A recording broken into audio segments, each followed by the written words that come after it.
Hi, everyone, and welcome to the SEO for Ecommerce Podcast. I'm Glenn, and today I'm joined by David Vernon and Travis Robbins from Search Theory. Hi, David. Hi, Travis. How are you? Really good. Thank you. Thank you so much for having us on. I always love a good podcast and conversation with SEO, especially with everything that's going on today. So yeah, great to be on. Yeah, should be an interesting one. Yeah, 100%. Yeah, it's good to be talking to the wider Search Theory team as well. Obviously, I spoke with Sarah before in a previous episode, so I'm really excited to be chatting with you guys today. And the key topic of today is going to be chatting through handling large SEO projects for online stores. And funny story, this is inspired by a few case studies as well as a kind of personal case study of mine where I was working with a client, which was obviously they had a big SEO project and it was quite a large SEO store. And essentially the project ended up kind of going way beyond the preset scope and there was a lot of moving parts. And so this episode is kind of dedicated to a lot of the SEOs as well as starting SEOs who are trying to best manage projects in a way that's manageable without things kind of going out of control. So I'm really excited to be chatting on that topic with you guys. But before we get into all the fun stuff, if you guys could give a brief introduction to yourself and your background, starting with yourself, David. Yeah, I guess I'll start. So I've been in the marketing industry for, I think, over 14 years now. It feels a lot longer than that. I swear, marketers are like dog years sometimes. But, I started off in social media marketing. I came from like a film video background, working with a BFI to create short films, did a lot of workshops. I wanted to be George Lucas when I was 18. And kind of as you do when you're younger, you realize that, your hopes and dreams are quite, far-fetched, and there are a lot of things you have to do to get to that. And so I got thrown into the world of work, and it was like, well, you need a job, and I refused to work just a normal career because, I was a very ambitious person, and got introduced to an apprenticeship, started in social media marketing, worked my way up over the years, working for a number of different brands and agencies, worked with Speedo, Kickers, Mitre, the Cooperative, Lexus, which was one of my favorites because I absolutely love Lexus. So all these amazing brands I've worked with over the years. And then I worked my way up to being an account director, which is looking after clients directly, but also managing complex projects and retainers with a team of people across SEO, paid, and digital PR. And then ultimately, I think, I never really intended to be like a CEO, and I still think it's just a title, by the way. And it just turned out that I was in a position where I, worked extremely hard, achieved great results for the agencies that I worked with, and got promoted there. And then very recently started my own agency, which has been super, super exciting.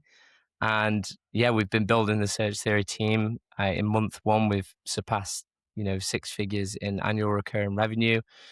We've just finalized another round of hiring. So we've got 7 staff in total now, which is insane. Awesome. That's a lot of people to look after, but that's, I guess, like a whistle stop tour of me. I guess if you want to go over what you, Travis. Yeah, I feel like it's hard to follow up on that one, but I'll try. So you might hear a bit of an accent. It's not Australian. I get that all the time. It's actually South African. So I grew up in South Africa where I wouldn't say I fell into marketing. I kind of started off marketing in like a promotions sort of area. So I had a lot of friends who worked for energy drink companies, to be fair. So Rockstar Energy and Monster Energy back in South Africa, they were quite high up there. And I guess I was lucky enough to know these people. And I started off when I was at the tender age of 15 doing activation events. So going to different malls and activating different products that they were releasing. And that's kind of what got me started in the whole marketing scope. I kind of sort of thought that was what I wanted to do when I grew up. So that's what led me to go and study marketing in university. And then I got into the digital marketing space right after that. Moved to the UK 6 years ago now, and that's where I kind of fully went into digital marketing, working at different agencies. I also started in social media. I think that's kind of where most people get their starting in. Did a bit of paid media for a while as well, so got a bit of an understanding of everything. And then some of the people at the agency were like, you should try your hand at SEO. And I was like, sweet, let me give that a go. Turns out that that's kind of more of where I wanted to go into things, because it was a little bit more intense, more kind of involved with clients and things like that, which I really do enjoy. So I got started in SEO about 4 years ago now. Yeah, I've really enjoyed it ever since. I met David about, was it like 2 years ago now, where we kind of it's we worked. flown by. It feels like it's gone by so fast. We worked together for a while at a previous agency, and I feel like we got along quite well, and it's kind of led to things going the way they have at the new agency. But yeah, that's pretty much my background in terms of marketing as a whole, digital marketing, and SEO in general. One of the things that I love about Travis as well is that he loves UX, and it's a very rare thing to find. I was like just an going to SEO. say, yeah, it's quite rare. But it's so important, because I've seen so many pages or so many websites that have been optimized and ranked in top 3, but the UX sucks. And the thing is, like, moving a conversion rate from 1% to 4% can be the difference of millions of pounds. So the fact that Travis does both, he's an incredible talent. Yeah, 100%. I was just going to say, for the listeners, from obviously the resume described there, you're in good hands with the topic that we're going to be discussing today. So getting into the first thing that I was really curious to ask you guys, and obviously this is around the planning and managing side of a large e-commerce store, when obviously starting a project for the first time. So when approaching a large project, what are the first things that you guys tend to assess before making recommendations? Because it can be a little bit tricky, especially if it's a large store. There can be a lot of, things to consider. But from your guys' experience, what would you say is the first thing that you'd look at? Well, I always say that search theory and agencies in general are kind of like doctors, right? You've got to diagnose a problem before you prescribe a solution. And so that's the very first thing that we start with. I've seen far too many people go on calls, make recommendations off the bat. You should do this and this and this and this. The problem with doing that is, one, you really need to understand who you're working with and who their audience is. Every website is completely different, even though they have very similar traits. So the first thing we do is diagnose. So we'll look into a website's technical health. We'll look at the content. We'll look at, any links that are pointed to the website, including internal links. And we'll also speak to the client and the brand and ask them where the challenges are. And that, that's really important too, to understand, like, what are they actually looking to achieve? It's all well and good saying, let's work on SEO, let's rank for things. But I want to understand, well, how much revenue do you want to increase by? What categories do you want to rank for? What products do you want to rank for? Like, what are your strongest traits? So those are the types of things that we look at to really diagnose the website, and then come up with essentially like a blueprint and an audit result to the client of, okay, these are all of the different areas across technical content and authority. And these are the things that we're going to tackle over, say, the next 3 months, because we always work in 3-month tranches. The problem with working in 12-month tranches is that your kind of head is stuck in the past. So you do all of that work initially, which takes absolutely ages. And then, in 6 months' time, you're like, actually, have the goalposts moved? So one of the things that we like to do is, like, check on a quarterly basis. Are we continually diagnosing the problem and continually prescribing the right solution? I was just going to say as well, it kind of reminds me of the whole format of templates, because I feel like a lot of the times when I've worked with previous clients, whenever they talk about previous agencies I've worked with, they've mentioned how they've relied a lot on templates, and kind of like what you said, it's a good analogy in terms of looking at it from the point of view of, like, as being a doctor, where instead of trying to, say, follow a prescription saying, based on what I've done for X client, this is what I should do for you. It's more so just basically looking at, right, this is a completely different website. This is what needs to be considered. And that can, I think, probably in the earlier, maybe a few years ago when it came to SEO, it was kind of the thing to just do a template format, whereas now you can't really kind of approach SEO in that way. So it's kind of really important to go about it in a way that's considering the website that you are working with for the client. Yeah, I was going to just add there that I think what David said in terms of like starting off with technical crawls and understanding what's actually happening under the layers. Like it's very easy for anybody who's worked on any digital marketing scope for a couple of years to just look at a website and be like, oh, it'd be good if we could do this, if we could do that. But without actually doing like a technical crawl, it's hard to say what's possible and what's not possible. So starting by looking what makes the site work, how it runs, are there any issues with sort of indexing, the website itself being crawled? It doesn't matter if we produce the best SEO in the world. If your website doesn't get ranked or can't be crawled, you're pretty much wasting your budget there. So starting off right at the beginning with that technical crawl and just making sure that everything is sound on that side is always the best way to go about doing things, I think. Yeah. I also think the human element is so important as well. There's something I like to call, and it's probably common in the industry, so it's not really coined by me, but analysis paralysis, right?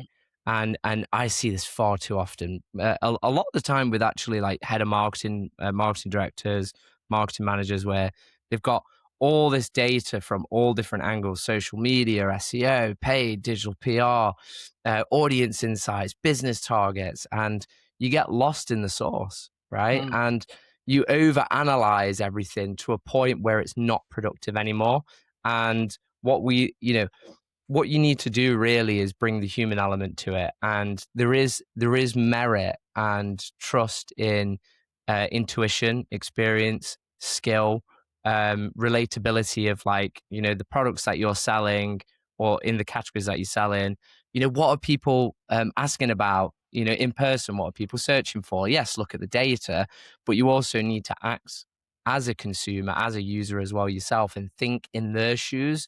Now, one of the greatest things that I have loved in recent times that I forgot what the website was. I think it was Look Fantastic or someone else, but they understood, and this didn't come from data, by the way. They understood that people go out for occasions, right? They buy a dress or a shirt or a pair of jeans or shorts because they're going to different occasions. And they created a category within their website hierarchy that says beachwear, party outfits, party dresses. And there's just like hundreds of them, like these really inventive combinations of like, well, we can give you an outfit, shoes, top, trousers, anything you need under all of these different categories for any occasion that you're looking for. And I think that went a little bit beyond the data. Yes, there might have been some data that people were searching for those things, but it wasn't very high. And what they did is they capitalized on human behavior and human intuition. And that stuff doesn't come from data. The emotional parts of what we do as consumers, because we are consumers ourselves, let's be real, isn't recorded. So yes, we've got to rely on data, especially when it comes to search marketing.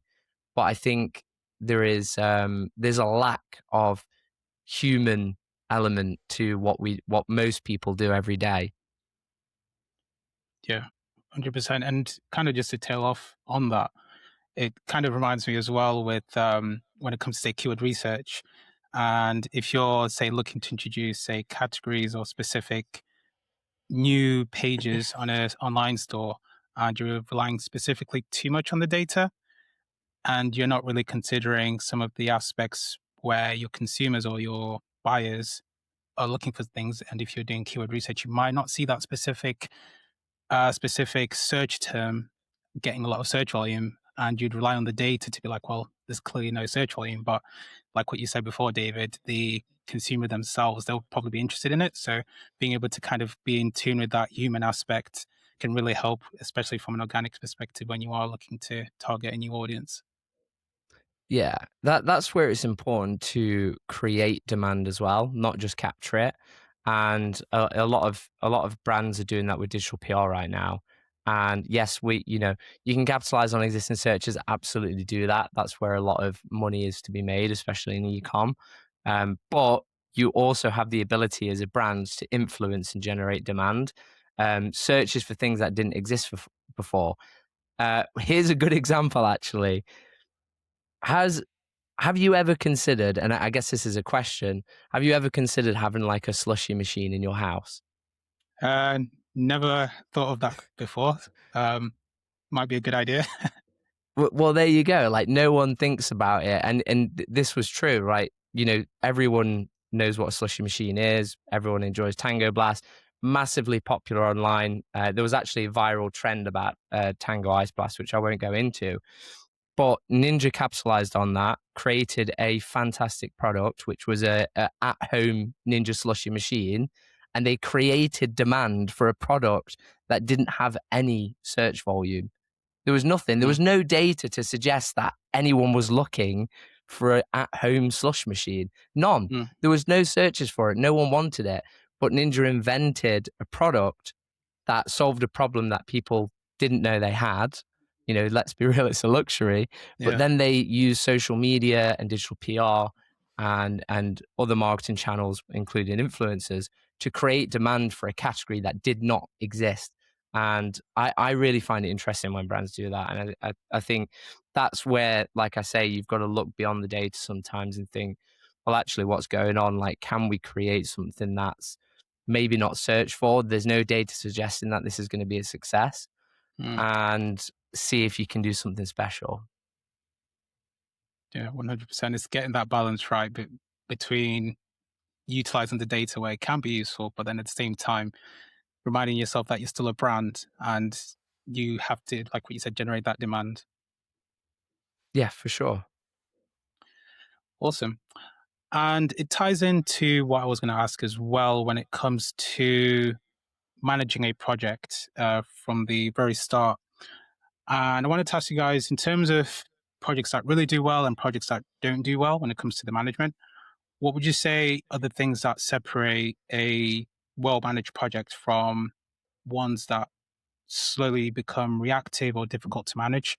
I say this because from experience, when I first got into the world of SEO, I remember there were times where we'd put together a strategy, and once we're, say, towards the tail end of month one of the strategy, there would be stakeholder inputs with regards to, reactive tasks, and the reactive tasks will just grow into something that we never expected it to be, and would be in a position where we're like, hang on, what was the strategy again? So what would you say separates a good project that's well managed from one that's struggling in terms of management? You'll be good for this one, Travis. Yeah, I was about to say, we've definitely had our fair share of that exact problem where it's important to have boundaries with the clients, I think. So, of course, the client is always going to have a lot of valuable information for us. They know their business more than anybody else. So it's important for us to take cues from them, but we also need to remember that we're the experts. They've come to us for help, right? So if we, for example, set up a strategy at the tail end of month one, they're already starting to be like, oh, I think we should do this. I think we should do that. This is where it's important to put those boundaries in place and make sure, obviously they need to understand that we have their best interests at heart. There's a reason we put a strategy in place because, as we all know with SEO, it takes a bit of time to yield these results. And if we kind of give up on our strategy after month one, we're just going to have wasted all that time that we've just, put into maybe writing content, producing blogs, optimizing pages.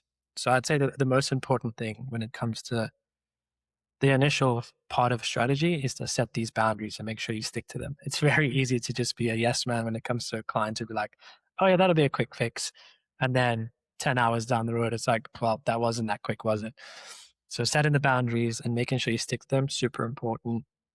But also making sure that the client understands the strategy. We could give them a document that explains 6 months worth of work and why we want to do it. Unless they understand that, they're not going to really buy into it. So it's important when you come up with your strategy, explain to them, where did you get this information from? Why are you suggesting optimizing category pages and not landing pages? Why have you suggested putting the content in this order as opposed to maybe going blogs first and then producing content for category pages? They need to understand everything. And the more they understand, the less they're going to question what's coming in month 2, what's coming in month 3. They're going to start to learn to trust you.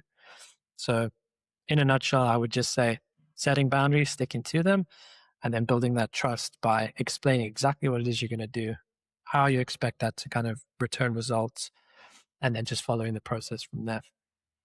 Yeah.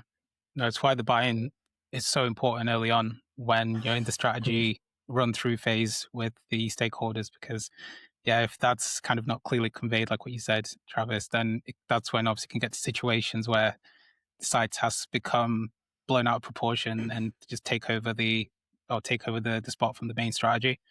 And it's connected to what I want to task in terms of, you know, things that you spot early on that you want to focus on. I suppose you can call them quick wins. I hate saying quick wins, but SEO quick wins with the longer term strategy in a project. And when looking at that, how do you guys balance, say, the things that you explain to a stakeholder that, right, these are going to be some quick wins and this is going to be the roadmap? What's the best way to kind of handle that? Yeah, I mean, we put together. I think it's really good to put together like at least a 6-month plan for the client in terms of like these are the different stages of what we're going to do. So if there are quick wins available, which we would have already identified in the proposal and research stage, because before we like I said, diagnose. That's what you have to do. I would never put a price in front of someone or a plan unless we understand what the problems are.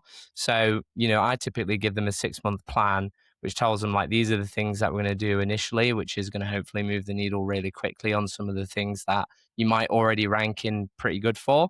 And then these are the longer term strategies, which are going to take a really long time.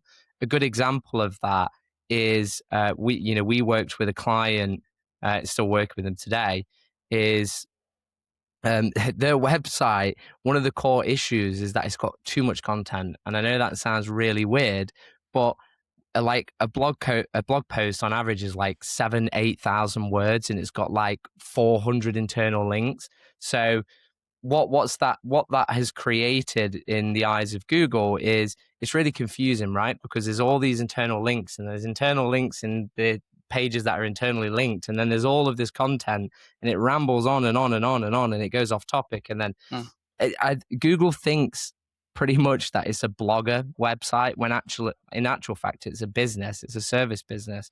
So one of the quick wins, if you will, is there was a couple of technical issues to fix on the site, but reducing that content down, amalgamating putting it in a better hierarchy and actually polishing it up so it's of substance.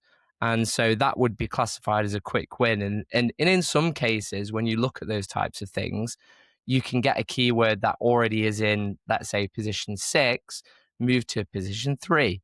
If you were to just, do a technical optimization or optimize some content or add further content to a page that is lacking content.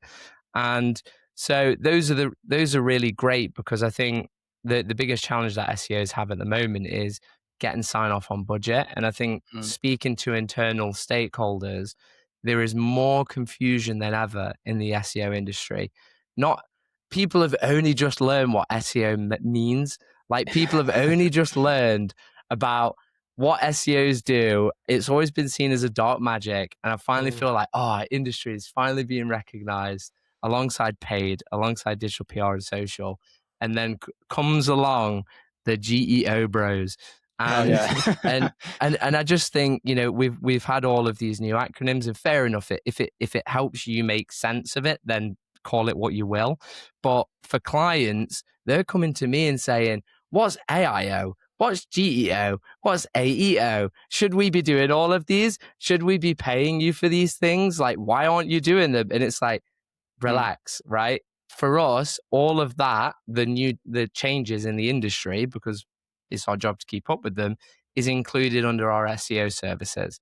Search engine optimization is a broad acronym that covers a wide, vast area of platforms. It covers Bing, it covers YouTube, it covers Google, it covers Amazon, even ChatGPT, AI platforms. I don't need to introduce like a new platform to sell a client on another retainer they don't need. So I think it's really important to keep it clear to brands and clients on like what you're actually doing and how you're changing with the times. But it's also, really important to communicate to stakeholders and help them understand, what's actually legitimate and what's a little bit on the edge of being a sales tactic. Yeah, 100%. Especially now with, like what you were saying before, since there's so much information and updates with the whole AI stuff, And if you're someone like a marketing director or head of marketing and you don't have the time to fully invest into understanding some of these things, that's when it can be a little bit overwhelming and you can get confused with certain things that are just a rebranding of what something was originally, like SEO.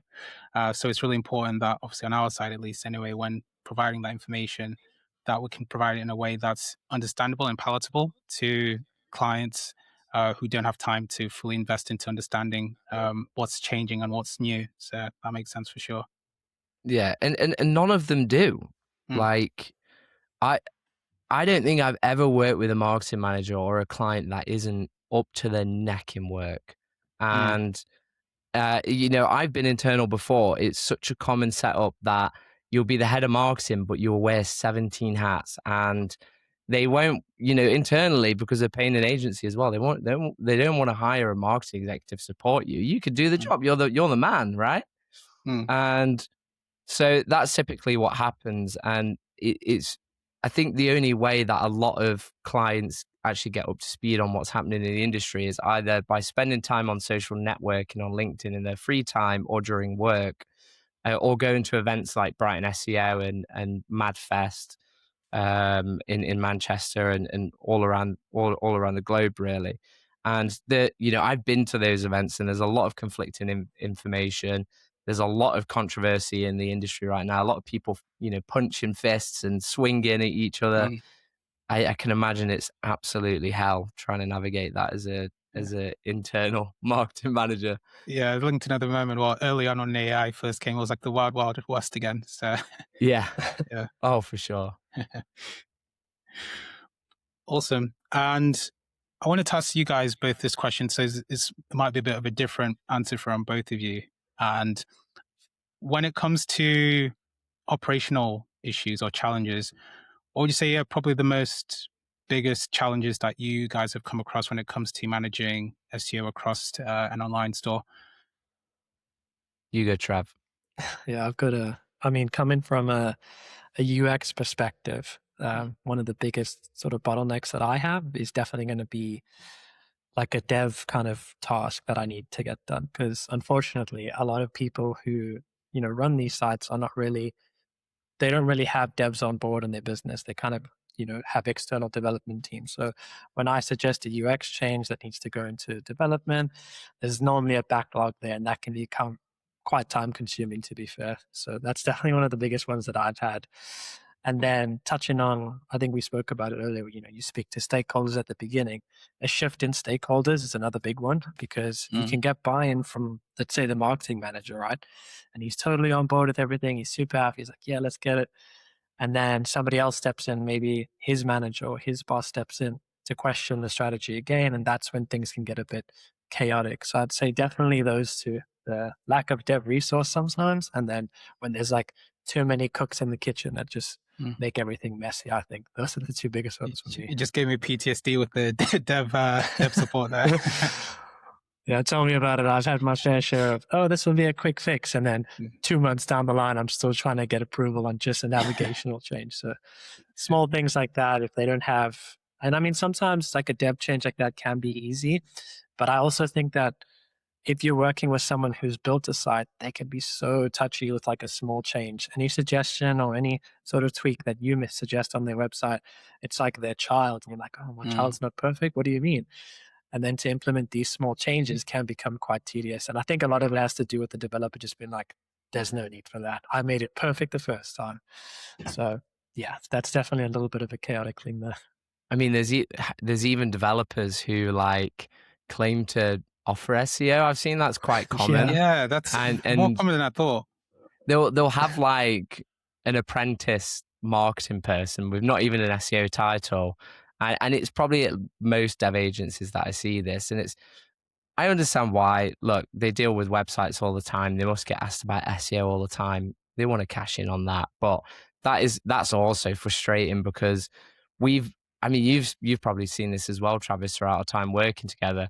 But, a client will go, oh, don't worry, the devs doing the redirects. We've paid them to do like SEO sign off and you're like, okay, sure. And then the site migrates and it's absolutely a Yeah, mess. just chaotic. I mean, sometimes I would say like, yes, they've got SEO like knowledge, and sometimes that knowledge is, yeah, we'll put a block for you to put an H1 in and maybe 2 lines of content. Like that's the scope of SEO that they say or that they include when they mention, oh yeah, we do things for SEO as well. So I think sometimes we, as SEOs, we kind of expect their knowledge of SEO to be a bit further than it is, and that's not always the case. So making sure you clearly understand the dev resource that a client has will definitely help ease that pain point, I think. Yeah. I think one of my answers as well would be how the thing is today things move so quick, and it's really hard as a brand to keep up with all of the changes, viral moments, products that just randomly become famous and they need to quick and develop one, algorithm changes, paid media updates, new platforms, all of this sort of stuff, consumer behavior. And a barrier that I'm seeing at the moment is that like you can be really like fast moving as an agency and be like, okay, right, let's get on this. This is perfect for the client. It's literally foolproof way to bring in more traffic, make more revenue, and make a ton of money, right? And then you're like, here's the plan, here's the budget. Do you want to do it? And then it takes like 7 weeks to get sign off on the budget. And then by that time, the moment's passed and it's like, well, you know, it, we can do it, but now we've got to catch up with everyone else. And, there's going to be a lot of time involved and you're not as excited about it. And I think that's just due to, with the economic challenges that a lot of places, both the UK and the USA are facing at the moment with the cost of living and taxation. I think there's, budgets are being tightened up so much that it's becoming very difficult to actually keep up forward momentum sometimes when just because simply it's really hard to get sign off. And it's so frustrating as a marketer because you look at these things and you're like, if I could invest my personal money into that and I would get the outcome or the result of what I'm doing, I would 100% invest it. And clients that we work with understand that, but there is a very rigorous corporate internal process where it has to go to another person to then go to the board for sign off, and they have to have this big meeting about it. And I just think we really need to have a conversation with brands and say, can we get budget signed off ahead of time so we don't have to have 6 weeks of deliberation? There should be trust at scale. And I think the brands that move the quickest, in all honesty, will be massive winners this year and next. Yeah, 100%. And that's a beautiful segue, by the way, to maintaining that momentum, especially the large projects. I think you kind of answered the question in that if you want to maintain that momentum, say you're midway through a agreed strategy, a key part of that is confirming budgets early on. But is there any other parts that you touch on in terms of maintaining that momentum, say from a performance perspective, or any other aspects of it from a budget perspective? Yeah, I guess you could take this, Trav. Like, what would you say we do after the kind of honeymoon period of taking someone on? I think it's very important in any strategy, and this doesn't just apply to like SEO. I guess this is a broader scope of digital marketing, but we always find it's super important that we are always delivering work that kind of ties back to shared KPIs that we've agreed on. So, for example, if we have an SEO campaign that's 6 months down the line, we don't want to just go fall into that sort of old school checkbox SEO where we're just doing things because we have to spend time on things. We need to look into what's going to help drive more revenue for the customer, and that's going to help us obviously continue to get this SEO work paid for. So I think always tying the work that we're delivering back to KPIs that we would have already agreed on, increasing the number of traffic that's coming through to the site, improving the revenue coming from certain pages and things like that. Just making sure that we're always aligning what we're doing with like a physical outcome that's tied back to something that we agreed on with the client is always a good way to keep that momentum going forward. Because if you start to deliver work that isn't yielding results, you're going to eventually start to lose confidence from the client. And if you lose confidence with the client, they're just not going to want to invest anymore, are they? So making sure that we're always, putting work together that is going to push, a key one is probably revenues. It's always going to kind of slowly push the revenue up and show them that what we're actually doing is working will help to continue the momentum of a strategy going forward. Yeah. I think also get clients excited, get them involved. Like it can be very easy for a client to get FOMO or the other agencies, and I guess it doesn't really matter if you're internal, but like they need to have fun. And I think if you want to keep on a client long term and keep up that momentum, like obviously as Travis has mentioned very clearly, share things. Make sure that communicating well with the client, but get them excited about what you're doing. Give them really great board packs to provide to the board to say, this is why we've done such a great job. If you have done a great job, obviously. And if you haven't, then give them clear evidence of like, well, this is why it hasn't worked. And maybe we experimented, maybe it just didn't hit right. But I think transparency is key, but getting, adding a little bit of excitement in is always interesting. Like I like to send swag packages sometimes, or gifts, or invite people to events. We did Brighton SEO this year, and it was incredible. Like we rented like a villa in Brighton. It was ridiculous. It was like Pablo Escobar's mansion. Not that I've ever been in that. But it was just really exciting. And I think internally, our momentum, like people feel it. They're like, oh, this is cool. We're going to events and we're very quick and we're agile and we're exciting and we're new and we're a startup. And it's so important to keep that DNA.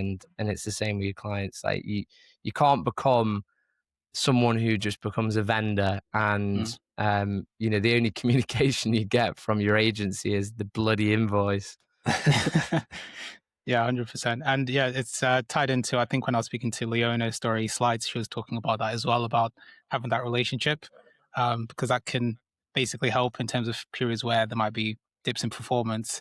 That relationship can be the bedrock in terms of making sure that during the times where performance is down, they're obviously more than likely to stay with you and trust the process with the strategy that you've put together.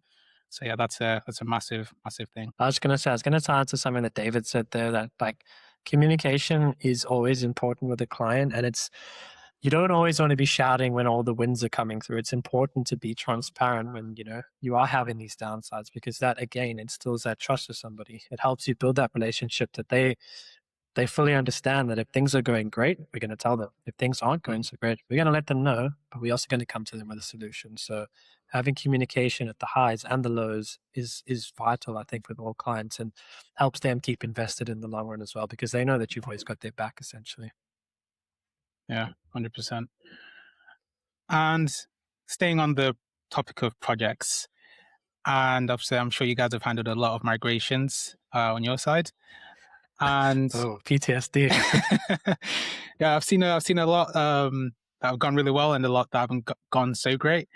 And from your guys' side, when managing something as big as a migration and the project side of things, how do you best manage that?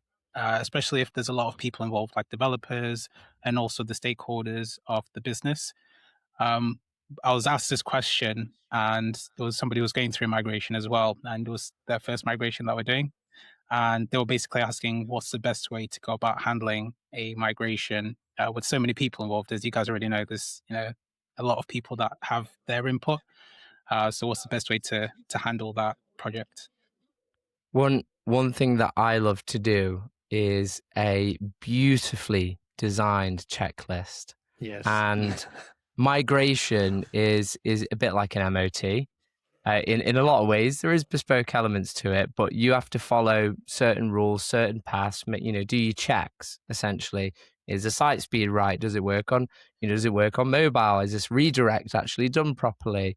Is there any external links if the domain is changing that need to be mapped over to the new domain so the authority gets passed over?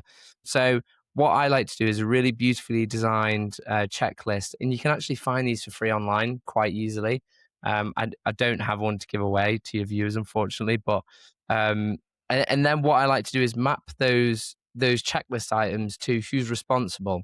So if an SEO is responsible for it, I'll mark it as, let's say, Travis, right? Travis might be doing that thing. If it's dependent on a developer, I will say, well, this can be partially done by us, but it's very dependent on the developers. And then share it with all parties involved. So you need to work with your developer, you need to work with your designer, which usually is the developer anyway, and you need to work with the SEO team and any content people, anyone touching the site essentially during its migration or build or whatever have you. Go through that checklist very rigorously, and before you hit the migrate button through the DNS, make sure that they're all checked off properly. Again, communication is so key there. We like to use, something called Basecamp. You may or may not have heard of it before, but that helps you keep open communication channels and keep track of like what checklist items you are actually completing in order. So that really does help. But comms is really key. I don't know if you got anything to add to that, Travis. No, I was just going to say, make sure that there are no blurred lines with who's doing what, because the worst thing that can happen is, in the developer's mind, we're doing, let's say, for example, the redirect mapping. If they think we're doing that and we expect them to be doing that, it can get quite messy there. So I think right at the start of the project, and I would always say, try and plan quite far in advance. Like the nightmare case is for a client to come back, oh, by the way, we're planning on doing this migration next month. Like that's the worst thing. Give us a bit more time to kind of plan and put things in place. Oh, yeah. Yeah, that's good. I mean, that's it's enough. So common. You're probably, I think any SEO has not really had that trial by fire unless they've had to deal with the migration on short notice. That's a real way to get into the nitty gritty. But yeah, I'd say giving enough time to make sure that we can clearly understand exactly what needs to happen, and then having the conversation with all the parties involved, setting these very clear lines, who's doing what, who's responsible for what, and then like David said, just smashing that on a checklist and making sure it's visible for absolutely everybody so that everybody can be held accountable and we know who's got to do what essentially. Yeah, no, that is so important. Because I've seen situations when I was a junior SEO where there'll be a list of things to do, but they wouldn't get clarity on who's supposed to be doing it. So we'd have a meeting and would confirm, right, who's doing this, then would come out of the meetings with that not being confirmed. And I think that's the most important part, just confirming exactly who's going to be handling that specific thing. So that's a really good point. And when looking at just site architecture, obviously it's connected to migrations and everything. How important would you say is the site architecture when handling large online stores? And what mistakes have you guys seen from the times that, say, you've had a new client come in and you've had a look at their architecture? And how have you kind of gone about trying to rectify the architectural setup of the site? Yeah, this one can get quite intense. So I would say when it comes to architecture, it's kind of like how people's minds work is we want everything to be clearly laid out. We want everything to be nice and simple. If we're looking for a pair of shoes, we don't want to have to look under the like apparel drop down. We want to look under the shoe or the footwear drop down. We want everything to be nice and clear. And I just think that's how people's minds work. And that's how you should approach site structure. It should be logical. It should make sense how everything flows. And that's not only going to help, obviously, users engage with your site, but it's also going to help anything that's crawling your site to understand exactly what's going on there. Some of the things that I've seen in the past, and this tends to happen with like apparel brands or like clothing brands, anything like that. The worst thing to do is to have like this super massive navigation or like mega menu that has everything split out by color, by size, just everything that you could ever think of in like a drop down instead of having it in clear boxes. And obviously that can create like site technical issues as well. Like if everything's not, canonicalized back to like a main category page, you can have so much crawl budget wasted going through all these different categories and it just becomes PTSD messy. again. I mean, you can see the look on my face, can't you? But yeah, definitely having like a really nice, simple layout that kind of hits all the main things that people are searching for. And this is where you can lean into a little bit of the search data. How are people looking for, let's say, for example, t-shirts? Are they looking for, a certain cut, a certain fabric? Cool. But I'm pretty sure people aren't looking for specific colors in that t-shirt. They're probably looking for, I want a t-shirt with this fabric, and then they'll look at the colors from there. So having a very logical structure on your site, I think, is super important, not just for users, but for anything that's crawling your site to understand as well. Yeah, 100%. And if you are looking to, say, prioritize specific parts of a store, like categories or product pages, if a stakeholder is asking, right, let's focus on, say, product pages in a specific scenario. I'm asking this question because someone asked me this question. If they were asked by a stakeholder, oh, let's focus on product pages, and if you're trying to explain that to a stakeholder, what would be the best way to kind of let them know what the key priority pages are to be focusing on from an SEO perspective to get the highest visibility? Because I think they're asking that question from a obviously commercial perspective, like they want to be focusing on product pages. For terms that would more often than not appear for like collections, but trying to explain that, what would be the best way to go about that process with a stakeholder? Yeah, so the way that we look at things in terms of like categories, collections, or products is you tend to have quite a wider net with collections. So people might not necessarily, I mean, unless it's a very niche or unique product, then people might be searching for that product very specifically. But more often than not, what's going to happen is people are searching for a broad collection. So, like I mentioned earlier, shoes, for example, they're not looking for a pair of white canvas Vans. They're looking for like white shoes, for example. So, Mm. having a broader net to kind of catch more traffic essentially is always a good idea. And that's why we always encourage optimizing category or collection pages first, because like you mentioned, some of the keywords that you want that product page to rank for are going to have a bit of an easier time ranking on a category page. So when it comes to investing your money and spending time on developing content, it's probably more worthwhile to be spending that time optimizing category and collection pages, because you reach more people, it's a little bit easier to rank, and then they've got options from there, right? If they land on your shoe collection page or category page, they can then choose the different makes they want, the different colors they want. It gives them more of an like a tailored approach from there. So they land on this generic page and then they can kind of refine their search from there. So that's kind of how we explain things, or we like to approach optimizing category or collection over product pages, really. Yeah, no, it's a good process. You just reminded me of a funny story. This is many years ago when I was working on an online store, and I think I was running through the process of, fixing collection pages. And I was literally told point blank, no, I want to focus on blogs. Stakeholders said, I want to focus on the blogs. Nice. Love that for you. I was just like, okay, that's an interesting decision. But yeah, that prioritization is really important. I had a similar thing where, like, I was told from the CEO of quite a large e-com site that he was like, he went, I absolutely love Halfords. He was like, their blog is chef's kiss, and he was like, I'd buy anything from their blog.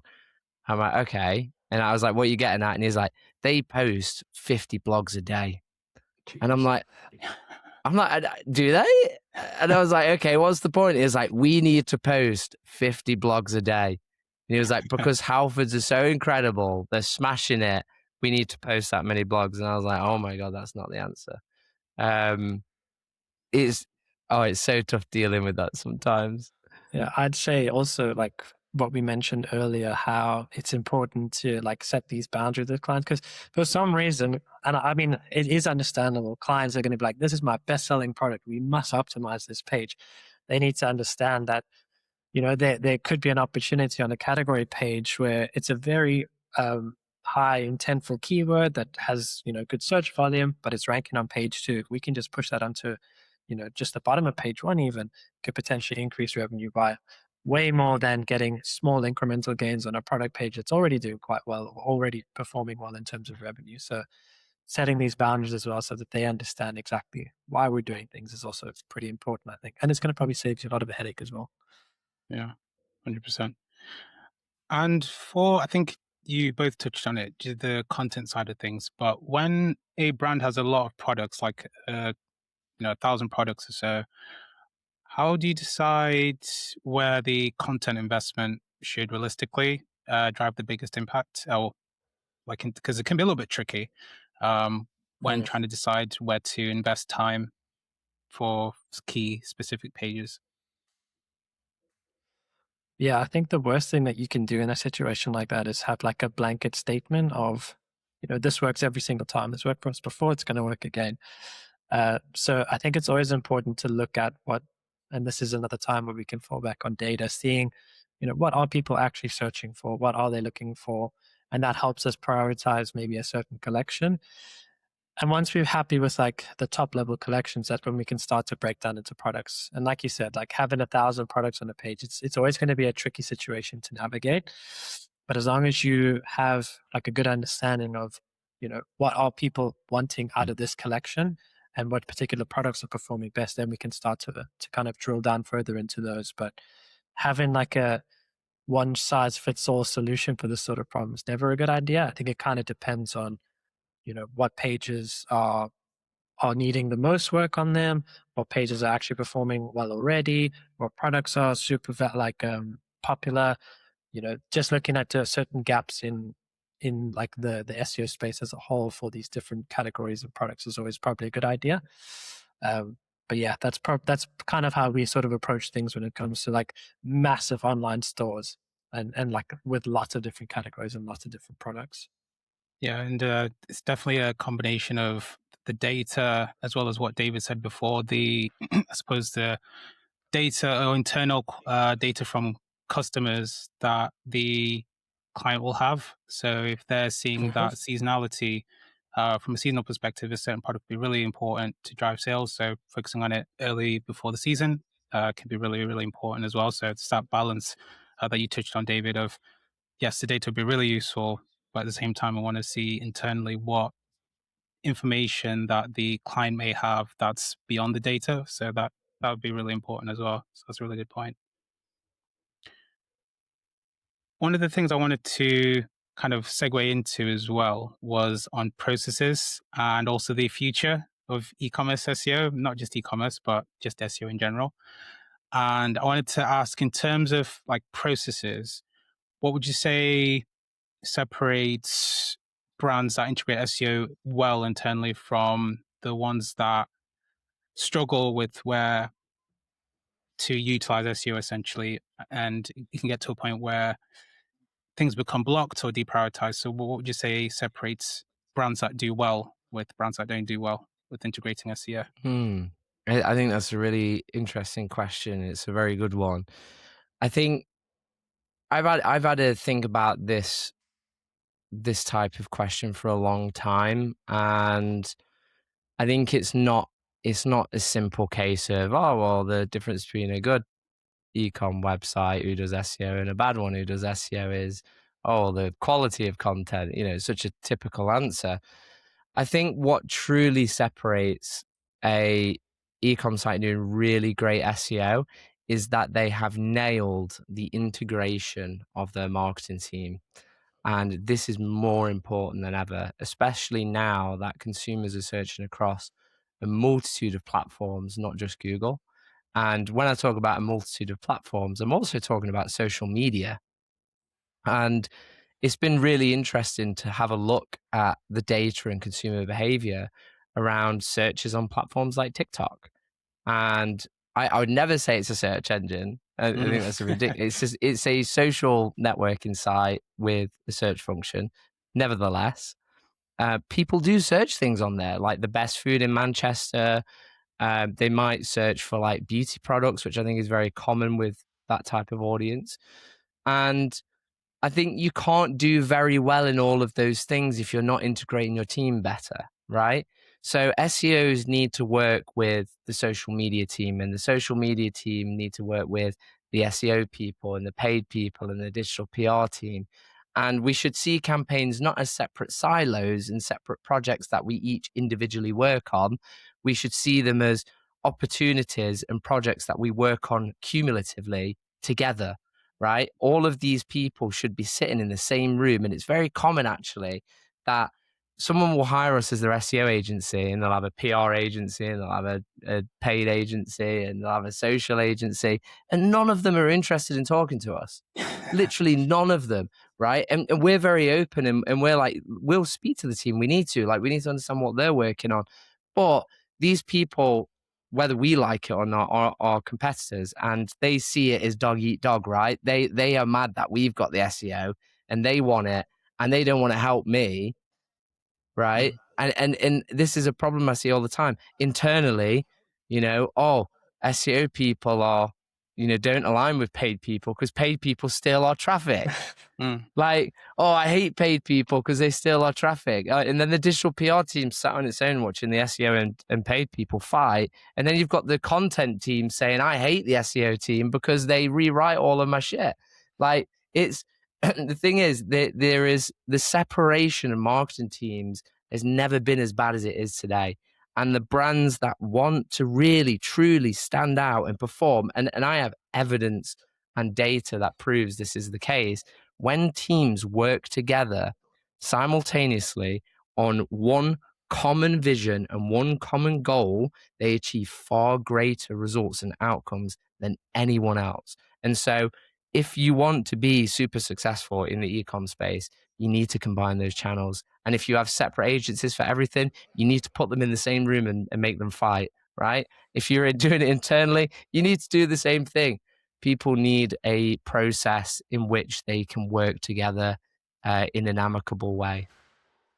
Yeah, that's such a good point. And it ties in as well with what a lot of the, like, say, marketing managers or heads of marketing, what they're trying to achieve with the whole AI visibility. Because at the end of the day, you want to build an ecosystem as a brand that's aimed at helping you have obviously positive brand sentiment in all aspects of different, marketing channels.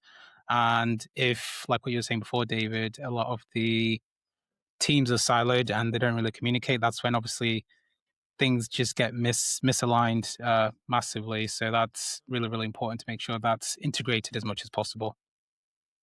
Yeah, and I mean, with the AI thing, there's, I think people are trying to look for a 100% solution for a 3% problem. Of course it's important. Like, why shouldn't it be? It's just as important as YouTube is as a search engine. It's the second most searched platform on the internet. It's just as important as TikTok. You're not talking about TikTok or YouTube, are you? You're talking about AI because everyone else is talking about AI, and that's the reality.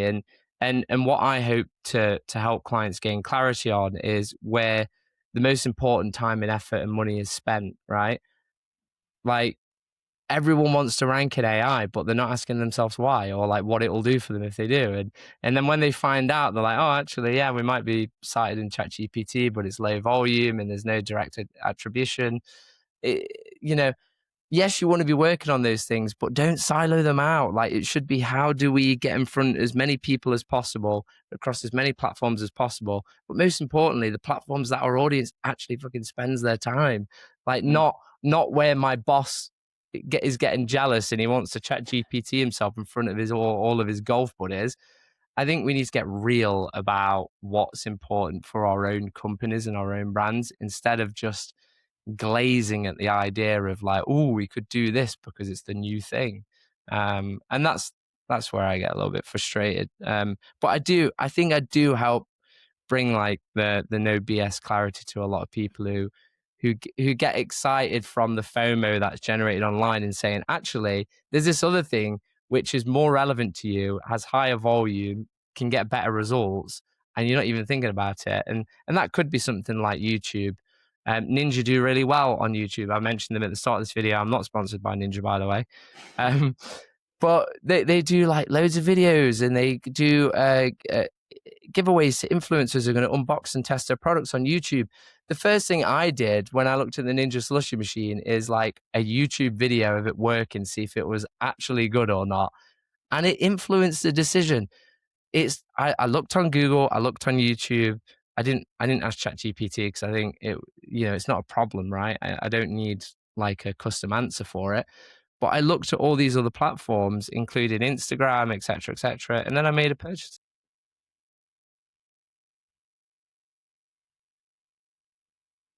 Yeah, 100%. And also as well, like you already touched on it, like focusing on the AI stuff.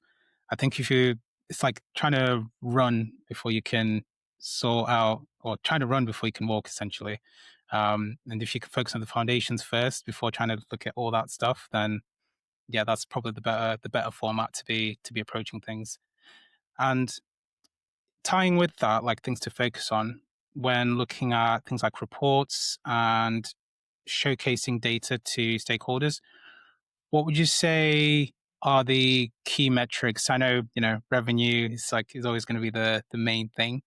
But when presenting like KPIs, this might be, the start of a project like what you mentioned before, Travis, putting together strategy, what to focus on. What would you say are the ideal KPIs that you believe should be best to be focusing on? And it can vary, I suppose, for client to client. Yeah, and I think something that unfortunately SEOs have to come to terms with is keywords are no longer like the end all and be all key metric. Ranking on page or ranking position 1 today is not the same as ranking in position last year, right? There's so much more on the search engines now. You've got all the AI stuff, you've got all the ads, like different embeds inside the actual search. It's so hard to say that ranking position 1 is a good thing anymore. Yes, it's great to be on page 1 and ranking P1, but it's nowhere near as valuable as it used to be. So I think focusing on keywords as your be all and end all sort of KPI has to start falling by the wayside. We need to start seeing more actual traffic coming through to the site, because that does mean that you are ranking in all these newer models, LLMs, AI overviews, things like that. So I'd say definitely like organic traffic, and not just, all organic traffic. Non-branded traffic is super important, because obviously if you have a very strong brand presence, people are going to find you regardless of how good your SEO is. Can people actually find you on non-branded terms? That's going to prove how valuable your SEO actually is, because you're ranking for keywords on certain categories, certain products that people are searching for, regardless of brand, right? So I would always say, like, looking at traffic that is non-branded coming through to the site's probably a super important metric to look at. Like you said, revenue is always going to be the king for a client. If they can see that revenue number going up, that's also important. But also just looking at things like something that we report on quite often is also the average order value that clients are spending on a site. Like if people are coming back and spending a bit more than they used to, that's always going to be better for you. But I would say that starting to not only look at keywords is definitely something that we need to start embracing going forward as like an SEO community, I suppose. Yeah, 100%. And final question for me. What's the best practice that you would give to someone who is taking on the first large-scale e-commerce project? Travis, do you want to go first for that question? Yeah, I mean, this is kind of giving me like one of those, what could you give yourself, like, what would you give your younger self, like, advice in terms of this sort of thing? So if I had to go back to me 4 years ago getting started in SEO and I had this kind of question posed, I would tell myself that you can't save everybody. You can't fix everything, right? You need to start thinking about, the project as something that you can actually deliver. Because the worst thing you can do is be like, given this massive e-com brand and be like, I'm going to fix everything for you guys. I'm going to make everything perfect. That's not really the case. And in reality, we need to start, understanding that. So I would give people, like, for example, advice for people who are getting started on their first large scale SEO for e-commerce brand sort of project. Start small. Look at things that you definitely can deliver for a client. Make sure that you can always kind of deliver on your word, and then start to build from there. So don't take on this massive project and be like, I'm going to fix 1,000 product landing pages and 600 category pages. Look at the data, look at the research, understand what the client's needs are. I mean, we've touched on all these points already, but break it down into chunks that are actually like deliverable than having this massive, like, super big focus on everything. Kind of break it down, I'd say. Make it easy to digest, easy to deliver, so that you get that buying, you can continue that momentum, and everything runs smooth, instead of just saying, oh yeah, we're going to do all 1,000 of these product pages, and then get stuck in this endless loop of the client complaining, oh, why is everything not working? So I'd say, yeah, break it down, make it a little bit easier on yourself.